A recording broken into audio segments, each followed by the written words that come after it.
ഇന്ന് നമ്മൾ മുട്ടക്കറിയും പുട്ടുമാണ് രാവിലെ ഉണ്ടാക്കാൻ പോകുന്നത്. അതിനായിട്ടൊരു 7 മുട്ട പുഴുങ്ങിയിട്ടുണ്ട്, ഒരു 3 സബോള അരിഞ്ഞു വെച്ചിട്ടുണ്ട്, 3 തക്കാളി 10 പച്ചമുളകും കൂടെ ഞാൻ അരിഞ്ഞു വെച്ചിട്ടുണ്ട്, കുറച്ച് വേപ്പില ഇട്ടിട്ടുണ്ട്. ഇനി നമ്മളിതൊരു കുക്കറിലിട്ടിട്ട് ഒരു 3 വിസിലടിക്കണം.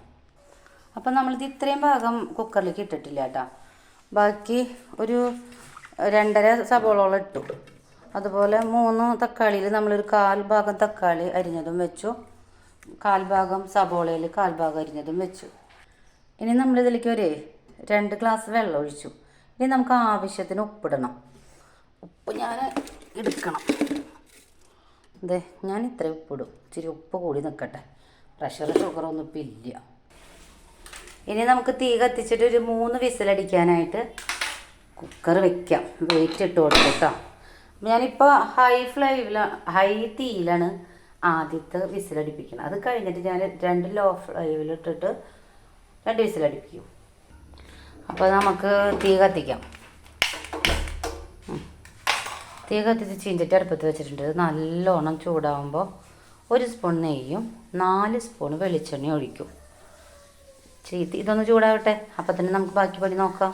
ഇത് മിക്സിയുടെ ജാറിൽ ഞാനേ ഒരു 25 അല്ലി വെളുത്തുള്ളിയും ഒരു വിരലിൻ്റെത് ഇത്രയ്ക്ക് പോകുന്ന കഷ്ണം ഇഞ്ചി എടുത്തിട്ട് ചതച്ച് ഒരുവിധം പേസ്റ്റും അല്ല, എന്നാൽ മറ്റേ ഇത് മൊരി പോലെയൊക്കെ എടുക്കില്ല, അങ്ങനെ ആക്കി വെച്ചിട്ടുണ്ട്. ഇനി നമുക്ക് ഇത്രേ പോകുന്ന 1 സ്പൂണ് മുളക് പൊടി ഇടാം, കാരണം നമ്മളതിൽ പച്ചമുളക് ഇട്ടിട്ടുണ്ടായിരുന്നു. ഇനി മല്ലിപ്പൊടി നമ്മൾ ഇത്തിരി കൂടുതലിടും, 2 സ്പൂൺ ഇടും. ഇനിയാണ് കറികളുടെ രാജാവായ മഞ്ഞൾപ്പൊടി ഇടാം.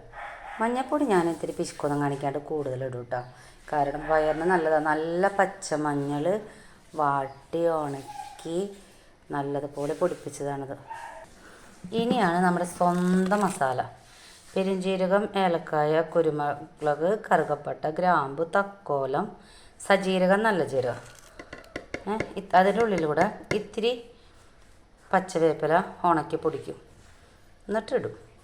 അത് എല്ലാം കൂടെ നല്ല വെയിലത്ത് വെച്ച് ചൂടാക്കിയിട്ട് പൊടിച്ചതാണ് കേട്ടോ ഈ മസാല. വെളിച്ചെണ്ണ ഒഴിച്ച് നെയ്യ് ഒഴിച്ചിട്ടുണ്ട്. ഇനി നമ്മളിതിലേക്ക് ആ സബോളയും തക്കാളിയും ഇഞ്ചിയും പച്ചമുളകൊക്കെ ചതച്ച് വെച്ചത് ഇടാം. ഇതൊന്നും മൂത്ത് നല്ല ചുവന്ന കളറാകും. എന്നിട്ട് കാണിച്ചു തരാം കേട്ടോ. അപ്പം തന്നെ എന്താ കണ്ട വിസിൽ വന്നിട്ടില്ലെന്നേ. ഞാനേ ഈ മുട്ടയുടെ മുകളിലൊക്കെ ഒരു വരയിട്ട് കൊടുത്തിട്ടുണ്ട്.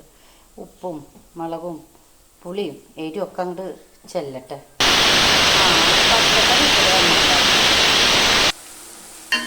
സബോളൊക്കെ ആയി വരുന്നുള്ളൂ.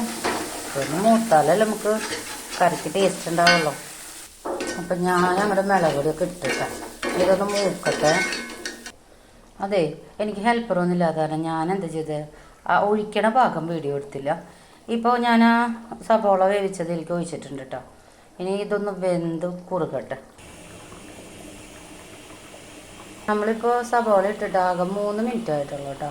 ഈ പരിവാകുമ്പോൾ നമ്മൾ എന്ത് ചെയ്താൽ മുട്ട എടുത്തിടും. അപ്പം ഞാൻ മുട്ട ഇട്ടു കേട്ടോ, കോഴിമുട്ടയിലേക്ക് ഇട്ടു. ഇനി 7 മുട്ടയൊന്നും ഇവിടെ ഒന്നുമല്ല. ഇനി ഞാനേ കുരുമുളക് പൊടി ഇടാൻ പോവാം. ഇത്രയും കുരുമുളക് പൊടി, അതായത് ഇവിടെ നല്ല എരിവ് വേണം, അല്ലെങ്കിൽ ജോമോനൊന്നും തിന്നൂല്ല.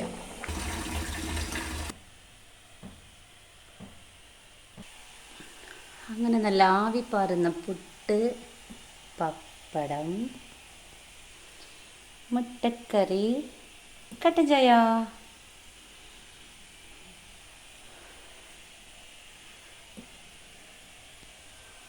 അപ്പോൾ ഓക്കെ അല്ലേ? അപ്പോൾ ഇത്രയേ ഉള്ളൂ, വളരെ സിമ്പിൾ. വെറും 5 മിനിറ്റ് കൊണ്ട് പുട്ടായി, പപ്പടമായി, മുട്ടക്കറിയായി, കട്ടച്ചായി. 2 ഗ്യാസിൻ്റെ സ്റ്റൗകളാണ് ഈ ചെയ്തത്. പുട്ട് ശരിക്കും കാണില്ലേ മക്കളെ? വെളിച്ചത്തിൻ്റെ തോന്നുന്നുണ്ട് അല്ലേ?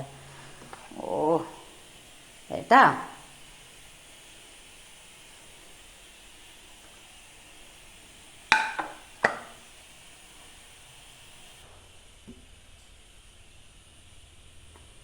അപ്പോൾ എല്ലാവരും ചേച്ചിമ്മയുടെ യൂട്യൂബ് ചാനൽ കാണുക, സബ്സ്ക്രൈബ് ചെയ്യുക, ബെൽ ബട്ടൺ അടിക്കുക, കമൻ്റ് ഇടുക, ഷെയർ ചെയ്യുക. Okay, thank you. നല്ല ഹാപ്പി മുട്ടക്കറി, എൻ്റെ പുട്ട്, പപ്പടം, കട്ടൻ ചായ. മോർണിംഗ്.